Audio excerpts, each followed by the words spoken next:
अपनी जगह पर बैठकर अपने दिल की बात बाबा से भाव के साथ में करेंगे। सभी लोग बड़े आनंद के साथ बाबा से दिल से कहिएगा, श्री शिवाय नमस्तुभ्यं, श्री शिवाय नमस्तुभ्यं, श्री शिवाय नमस्तुभ्यं, श्री शिवाय नमस्तुभ्यं, श्री शिवाय नमस्तुभ्यं। भोला सब दुख काटो भार, ओ भोला सब दुख शिव शंकर जपूं तेरी माला, भोले बाबा जपूं तेरी माला, भोला सब दुख काटो मारा, ओ भोला सब दुख काटो मारा। शिव कथा कर रहे हैं। देवराज ने कहा कि मैंने जिंदगी में कोई पुण्य नहीं करा, मैंने जीवन में कोई अच्छा काम नहीं किया, मैंने जिंदगी में कोई श्रेष्ठ कर्म नहीं करा, फिर आखिर मुझे कैलाश धाम क्यों मिल गया, बैकुंठ धाम क्यों मिल गया, क्या कारण है उसका? कहा उसका एक ही कारण, तुमने कुछ करा कि नहीं करा, पर तुम्हारी माता ने शिव मंदिर में जाकर एक लोटा जल चढ़ाया है, उसका फल बेटे के भाग्य में आया है, और बेटा बेलपत्री के पेड़ के नीचे प्राणों को त्यागा, इसलिए उसका ये फल।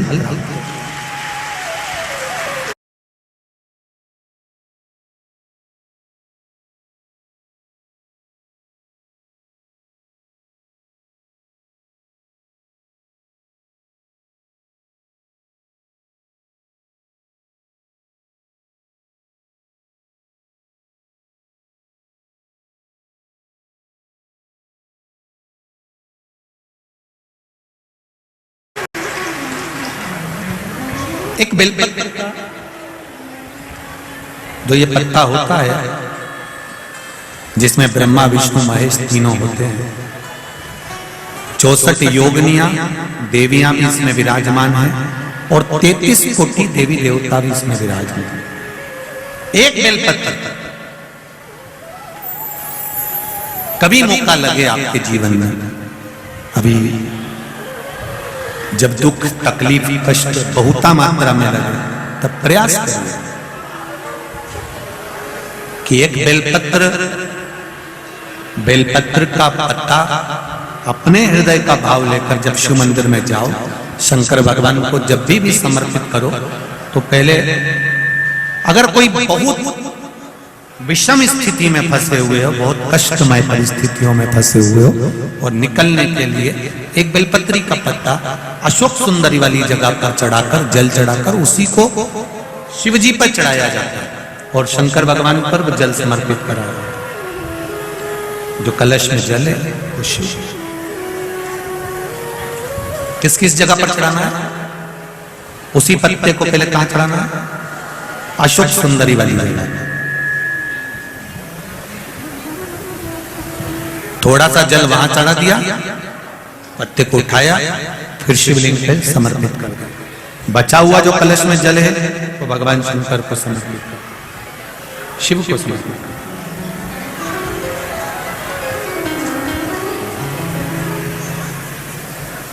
अभी रखो, कथा के विराम पर ले लो। 2 जगह पर जल चढ़ाना, अगर कहीं विषम परिस्थिति में लगता है, ऐसा लगता है कि ये विषम परिस्थिति है, ये उसको साधना है और इस दलदल से बाहर निकलना है, तो उसके लिए पहले अशोक सुंदरी वाली जगह जल, फिर शिवलिंग पर बेलपत्र, वही चढ़ा हुआ बेलपत्र, ज्यादा नहीं, और फिर एक निवेदन करेंगे, अगर आप अलग से कोई बेलपत्र नहीं ले जा सकते हो, आपके पास में बेलपत्र नहीं है, शिवलिंग पे से बेलपत्र उठा लिया करो, उसी को धो के वापिस चढ़ा दिया। वैसे तो पहले तो शंकर जी के मंदिर में बहुत बेलपत्र रखे रहते थे, चढ़े रहते थे।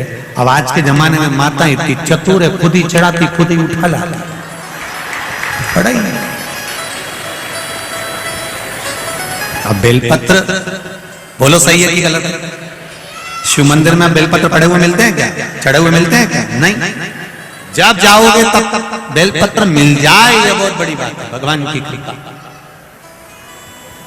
बहुत उदारता मेरे भोलेनाथ जी की, कहीं मिल जाए तब। और नहीं तो कहीं कहीं की तो इंतजार में बैठी रहती, कोई आ रही होगी, ला रही होगी, चढ़ाएगी, उठा। अच्छा, एक बात तो जरूर है, जब से लोगों ने शंकर जी के मंदिर जाना चालू करा और भगवान शंकर की भक्ति में जब से डूबे हैं ना, तब से तुम इनके चेहरे की चमक देखना, खूब आनंद में, खूब चमक।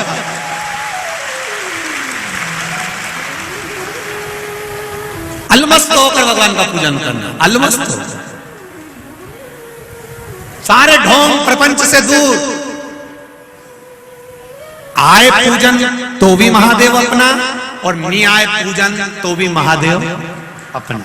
आ गया चढ़ा दिया, नहीं है जो मिल गया वो चढ़, पर शिव अपना, ओ घड़ी अपना। देवराज ब्राह्मण ने फिर दूसरा प्रश्न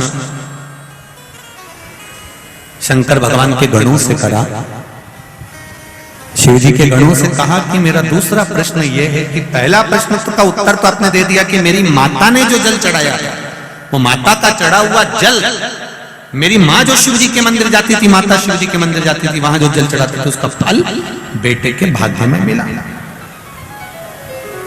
घर की माता बेटा जब तक कुंवारा रहता है, माँ अगर कोई पूजन पाठ करती है, माँ कोई भगवान शंकर की भक्ति करती है, माँ शिवजी पे एक लोटा जल चढ़ाती है, बेटा बेटी जब तक कुंवारे हैं, माँ के पुण्य का थोड़ा सा भाग बेटा और बेटी के खाते में भी चला जाता है।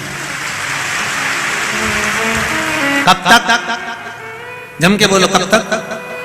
जब तक बच्चे कुंवारे। शादी होने के बाद में जब भांवर डल जाती है, भांवर डलने के बाद में फिर धर्म पत्नी जो पुण्य करती है, फिर वो पति के खाते में प्राप्त होने लगता है।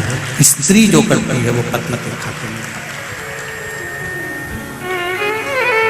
पति भी करे पत्नी भी करे। हाँ, फिर जब बच्चों का विवाह हो जाता है, लड़का लड़कियों का विवाह हो जाता है, घर की बुजुर्ग माता यदि शंकर भगवान पे एक लोटा पानी चढ़ा रही है, तो वो फिर जो जल समर्पित करती है, वो अपने पोता पोती नाती पंती और घर में सबका प्रेम बना रहे, सबका स्नेह बना रहे, घर की बुजुर्ग माता के जल से सबका संगठित रहने में जो सुख है, वो सुख है।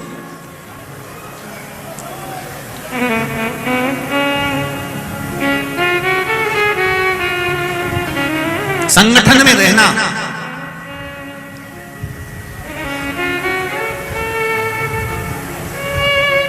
अभी विधायक संजय भैया शुक्ला जी कथा चालू हुई, जब पूजन करे, फिर उन्होंने कहा गुरुजी, हमने कहा बोली, हमारा पूरा परिवार भी प्रणाम कर ले। हमको बड़ी खुशी हुई, कम से कम परिवार की संगठनता दिखाई दी कि एक साथ जो परिवार दिखता है, परिवार का अच्छा लगा। हमने आन दो, जब वो आते गए तो हमें सुदामा और भगवान कृष्ण की कथा याद आ गई। भगवान कृष्ण ने सुदामा जी से कहा था, तू इतने दिन बाद द्वारका आया है, मैं तेरा छोटा भाई हूं, कृष्ण कहते हैं, तेरी बहू तुझे प्रणाम करना चाहती है। भगवान सुदामा जी ने कहा, बोला लो, इनको क्या मालूम था कि इतनी सारी, हमको भी क्या मालूम था कि हमने परिवार बुलाया था, तो हमें अब वो तो आती गई। सुदामा जी भी आशीर्वाद देते गए, अखंड सौभाग्यवती भाव, आंदो अखंड सौभाग्यवती भाव। उनने सोचा 15-20 ही होंगी, इससे ज्यादा थोड़ी ना होंगी। अखंड सौभाग्यवती भाव, अखंड सौभाग्यवती भाव, अखंड सौभाग्यवती भाव, अखंड सौभाग्यवती भाव। अब तुम भी जरा दोनों हाथ उठा के अखंड सौभाग्यवती भाव इसको जरा बोलते जाओ, जरा 16,108 बार। अब सुदामा जी 25-50 बार बोल दिया अखंड सौभाग्यवती भाव, अखंड सौभाग्यवती भाव, अखंड सौभाग्यवती भाव। थोड़ी देर बाद सौभाग्यवती भाव, सौभाग्यवती भाव, सौभाग्यवती भाव, सौभाग्यवती भाव, सौभाग्यवती भाव, सौभाग्यवती भाव, भाव भाव भाव भाव। 25-50 बार हो हो हो। आखिरी में सुदामा जी कन्हैया जी से बोले, ये सब तेरी है, अपनी है, चलने दे। दादा सुदामा जी बोले, मुझे मेरे घर छोड़िए, अगर इन सबको आशीर्वाद दे दिया तो मेरी घरवाली को आशीर्वाद की जरूरत पड़ जाएगी, तो मुझे छोड़िया दादा, मैं नहीं दे सकता, तू दे दे। भगवान कृष्ण बोले, सुदामा अभी तो तेरी बहुएं आई हैं, इसके बाद तेरे भतीजे आएंगे। समाज सुदामा जी ने पूछा कितने हैं, तो कि एक एक रानी के 11-11, 1,77,186। सुदामा बोले, मुझे मेरे घर पहुंचा दे दादा, पूरे घर पहुंचा दे। पूरे इंदौर वालों को बुला लिया। अभी हमको भी लग रहा था, संजय भैया बोले परिवार वाले प्रणाम करेंगे, हमने कहा दो। थोड़ी देर बाद मालूम पड़ा कि कहीं पूरा 1 नंबर का तो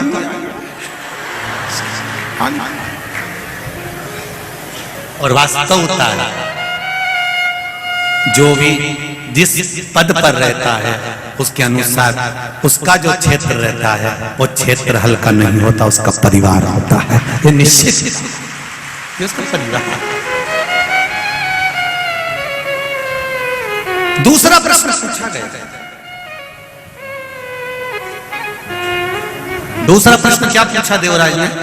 कहा महाराज मान लो मेरी माता का पुण्य मुझे प्राप्त हुआ और मैं कैलाश धाम जा रहा हूं, पर मैंने कुछ देर की शिव महापुराण की कथा एक ब्राह्मण बाच रहे थे, मैंने सुनी थी, शरीर में ताप हो रहा था, कथा तो सुनाई नहीं दी, पर महाराज चिल्लाए थे क्या? हर हर महादेव। जब महाराज ने आवाज लगाई थी वो हर हर महादेव का शब्द मेरे कानों में गया था, उसका मुझे क्या पुण्य मिलेगा वो बता दो। भगवान शिव के गणों ने तो कुछ नहीं कहा, तब